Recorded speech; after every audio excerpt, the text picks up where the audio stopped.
घंटे जम्मू कश्मीर के लिए बिल्कुल भी अच्छे नहीं। कुछ मेहमान वादी कश्मीर पहुंचे थे, इस दौरान बर्फानी तोदे की जद में कई लोग आए और उसके बाद जैसे ही एक किसान यहां पर एक सयाह की मौत होती है जो बतौर स्कीयर वादी कश्मीर शुमाली इलाका जात में पहुंचा था। अब बैक टू बैक एडवाइजरी ज़हूर जारी की जा रही है। बिल्कुल बैक टू बैक एडवाइजरी और एडवाइजरी फिलहाल तमाम खासकर जो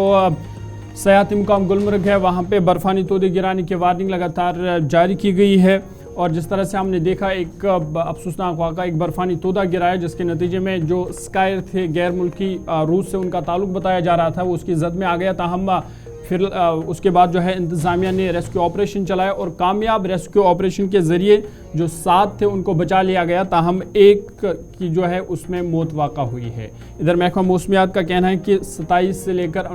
29 फरवरी तक फिर से बर्फबारी हो सकती है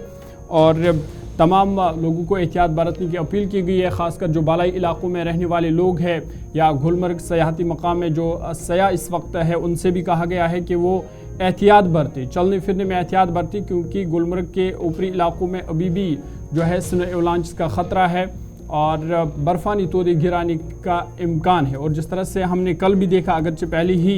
डिज़ास्टर मैनेजमेंट की जानिब से वार्निंग जारी की गई थी कि बर्फ़ानी तोदे गिराने के इम्कान हैं, स्नो एवलांच आ सकता है और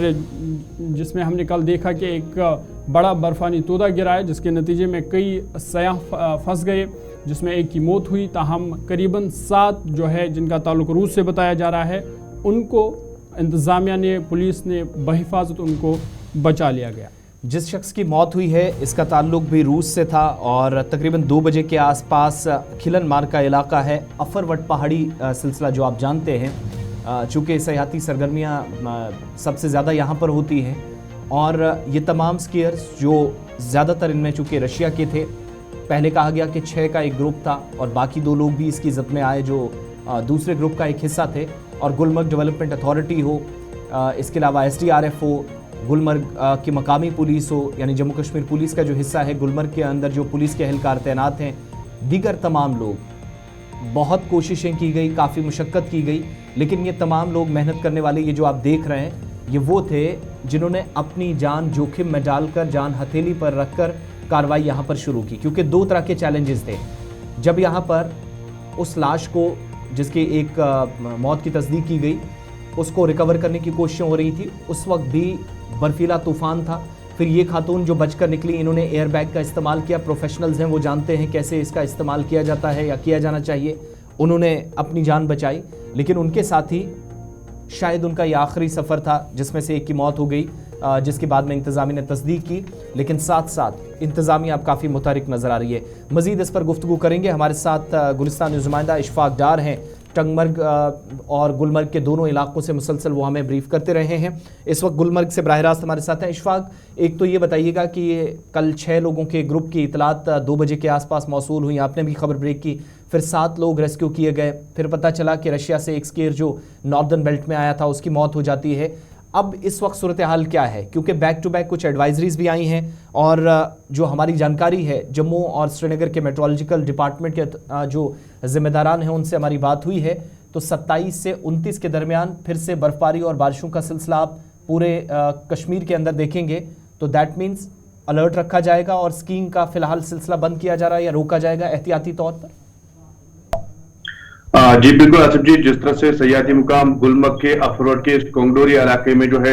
जहां से यहाँ पर ये इसे खिलन मार्ग के नाम से जाना जाता है और यहाँ पर इसे जो ये कल यहाँ पर एवलांच आया था वो छूल के मुकाम पर आया था जहां पर फादर स्कीयर्स का ग्रुप जो है सवेरे सवेरे स्कीइंग के लिए जा रहा है क्योंकि पहाड़ी इलाका है और यहाँ पर 5 से 6 फुट की बर्फ इस वक्त भी मौजूद है। जब हमने कल वहां पर गए हैं तो हमने देखा कि 5 से 6 फुट की बर्फ जो है वो इस पहाड़ी पर अभी भी मौजूद है और यहाँ पर जो सयाह जो है वो आते हैं। और क्योंकि अगर हम कोंगडोरी की बात करेंगे, कोंगडोरी से आगे ये लगभग जो है 400 मीटर की दूरी पर यहाँ पर ये मौजूद है जहाँ पर ये अवलांच कर आया था और उसमें जाके जो है ये बड़ा हादसा जब पेश आया तो उसके बाद में इंतजामिया ने यहाँ की जो जी एरिया है जहाँ पर अवलांच आती रहती है तो इस एरिया को फिलहाल जो है बंद कर दिया गया है स्कीइंग के लिए। कोई जो है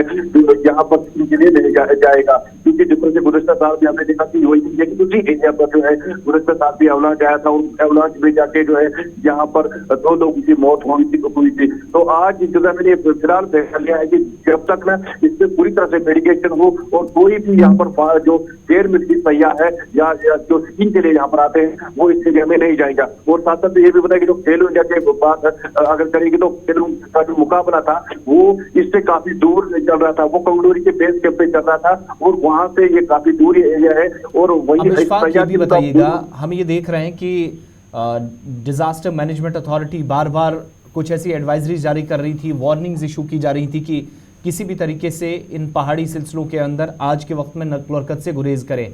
कहाँ पर ये गलती हुई? क्या कोई मिसकम्युनिकेशन हम कह सकते हैं इसको, जो गुलमर्ग डेवलपमेंट अथॉरिटी के बीच, उन अथॉरिटीज़ के बीच जो इन विंटर में स्पोर्ट्स एक्टिविटीज़ को ऑर्गेनाइज करते हैं, कि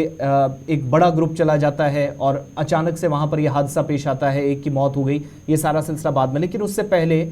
हादसे से पहले हम इसको कम्युनिकेशन का एक गैप कहें, जिसका नतीजा हमने ये देखा कि एक गैर मुल्की मेहमान की मौत हुई। आसिफ जी, जिस तरह से हम इस पहाड़ी के बारे में अपने नाज़रीन जो हमारे व्यूअर्स इस वक्त है उनको शायद बहुत ही मालूम होगा, क्योंकि ये पहाड़ी जो है ये काफी ऊंचाई पर है और जब यहाँ पर दिन में कभी भी जब बर्फबारी और बाद में अगर यहाँ पर बर्फबारी होती है तो जैसे यहाँ पर जो है दिन में धूप खिलती है तो कहीं ना कहीं यहाँ पर जो है छोटे मोटे अवलांच आते रहते हैं। लेकिन ये जो ग्रुप जो कल सयाहती मुकाम गुलमर्ग की अप्रोच चोटी पर टेस्टिंग के लिए गया था, ये पार्टनरशिप है, क्योंकि ये जो स्टेप्स है ये उन स्लोप जो सरकार की तरफ से अप्रूव किए गए हैं, यहाँ की इंतजाम की तरफ से अप्रूव स्लोप किए गए हैं, वहां पर स्कीइंग के लिए नहीं जाते हैं। क्योंकि इनका यही कहना होता है कि ये यहाँ पर जो है इसी एक्टिविटी के लिए आए हैं, क्योंकि ये हिली स्कीइंग के लिए जाना चाहते हैं। तो यहाँ पर ये गए थे, लेकिन बाद में इनको जो एडवाइस दी जाती है सुबह सुबह यहाँ पर, क्योंकि सिटी पेट्रोलिंग टीम जो है वो यहाँ पर तैनात रहती है, लेकिन उसके बावजूद ये जो उन एरियाज में जाते हैं जब बैक कैंट्री के नाम से भी जानते हैं, तो उस एरिया में जाके जो स्कीइंग करते हैं तो इस तरह के एवलांच जब आते हैं तो इनका जो मौसमियात ने पेशगोई भी कर दी है मजीद बर्फबारी की। अब क्या स्कीइंग फिलहाल करने की इजाजत होगी? इस ऊपरी इलाके में जाने के लिए अलाउड किया जाएगा? क्योंकि जिस एरिया हाफतखोट इलाका और ये जो एरिया है जो शूल के मुकाम से जानते हैं, इन दोनों एरिया में फिलहाल जो है जो स्कीइंग को जाने से रोका गया और यही कहा गया यहाँ की तरफ से इन 2 एरिया में वो स्कीइंग करने के लिए नहीं जाएंगे, क्योंकि यहाँ पर 26 से लेकर 28 तक दोबारा से जो ऊपरी इलाके हैं यहाँ पर बर्फबारी होने के इम्कान जो है यहाँ पर दिए गए हैं, उस हवाले से यहाँ पर भारी बर्फबारी में हो सकती है। तो इशफाक, जो सयाह वहाँ पे है, गैर मुल्की सयाह या मुकामी सयाह जो वहाँ पे है या जो स्काइंग के लिए आते हैं, उनके लिए कोई खास एडवाइजरी?